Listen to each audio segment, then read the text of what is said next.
CI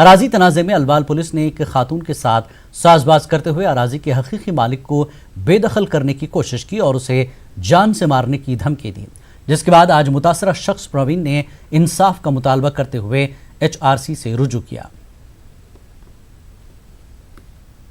corona virus کی بڑھتی وبا کے پیش نظر عوام کو گھروں پر رہنے کا ہی مشورہ دیا جا رہا ہے۔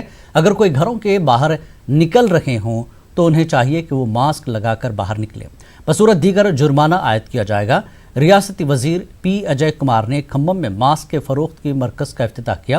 انہوں نے کہا کہ کھمم سرکاری دواخانہ، کھمم بس اسٹینڈ اور گاندھی چوک پر ماسک کے فروخت کے مراکز ہیں۔ ماسک 10 روپے میں فروخت کیا جا رہا ہے۔ محکمہ کو ماسک کی تیاری کی ذمہ داری دی گئی ہے۔ ریاستی وزیر نے تمام شہریوں سے ماسک استعمال کرنے کی اپیل کی۔ لاک ڈاؤن کی وجہ سے جہاں ایک طرف زندگی تھم سی گئی ہے، وہیں زندگی کو پھر سے پٹری پر لانے کے لیے تلنگانہ حکومت کوشش کر رہی ہے، جبکہ وہیں مختلف تنظیموں کی طرف سے بھی غریب افراد و خاندان کی مدد کی جا رہی ہے۔ مفتاح الخیر ٹرسٹ اور educational and welfare charitable trust کی جانب سے غذائی اشیاء کی تقسیم کا عمل جاری ہے۔ حیدرآباد کے شاہی نگر، وادی مصطفیٰ، علین colony, Wadi Subhan, Khaba colony, Shigaf colony, NTR Nagar, auto ring road میں مفتاح الخیر ٹرسٹ کے والنٹیئرز نے ضرورت مندوں میں غذائی اشیاء تقسیم کی۔ وہیں روڈ کے کنارے موجود ضرورت مندوں کو پھل اور پانی کی بوتلیں تقسیم کی گئیں۔ مفتاح الخیر ٹرسٹ کے چیئرمین محمد خالد سیف اللہ اور ٹرسٹ کے جنرل سیکرٹری ہادی علی صدیقی کا کہنا ہے کہ امداد کا یہ سلسلہ لاک ڈاؤن تک جاری رہے گا تاکہ کوئی بھوکا پیاسا نہ رہے۔ حیدرآباد ایک اور تاریخ رقم کرنے جا رہا ہے۔ مادھاپور میں درگم چیرو پر 184 کروڑ روپیوں کی لاگت سے دنیا کی سب سے لمبی کیبل برج تعمیر کی گئی ہے، جسے بہت جلد عوام کے لیے کھول دیا جائے گا۔ اس برج کی تعمیر ریکارڈ وقت میں مکمل ہوئی ہے۔ کیبل برج پر پیش ہے نیوز 18 اردو کی یہ خاص رپورٹ۔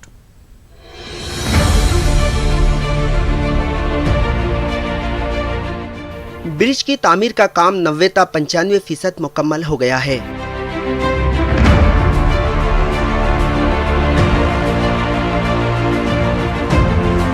زیادہ سے زیادہ 15 تا 20 دنوں میں برج تیار ہوگا۔ ایکسٹرا ڈوز ٹیکنالوجی کا بھی استعمال ہوا ہے۔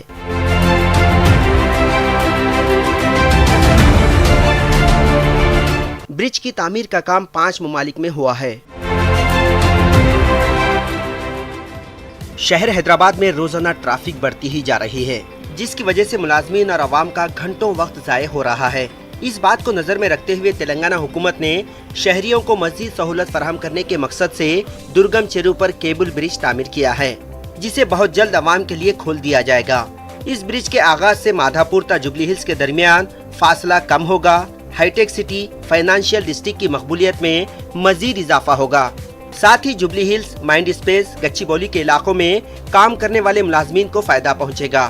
اس کے علاوہ قریب کے علاقے بھی سیاحوں کی توجہ کا مرکز بن جائیں گے۔ And this is a 6-lane bridge of 9 meter each carriageway of main bridges with 234 meter span, which is world longest concrete bridge, extra dosed cable stay bridge, and overall bridge length is 735 meter. Main advantage is it is connecting from workforce area to residential area, high-tech city to all the other parts of the city.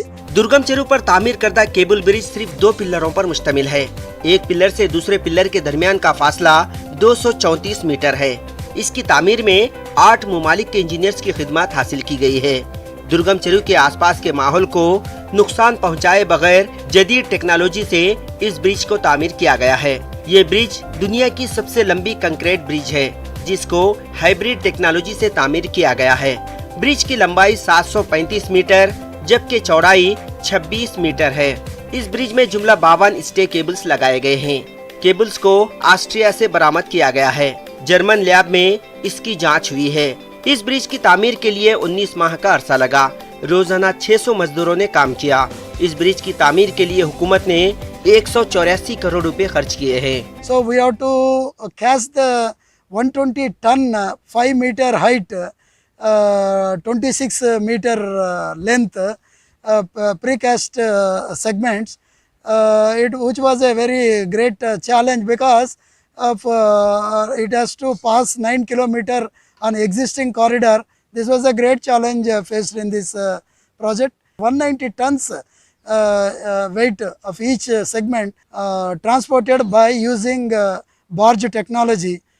This project is almost completed in all respects, and then it will be open to the traffic probably in July.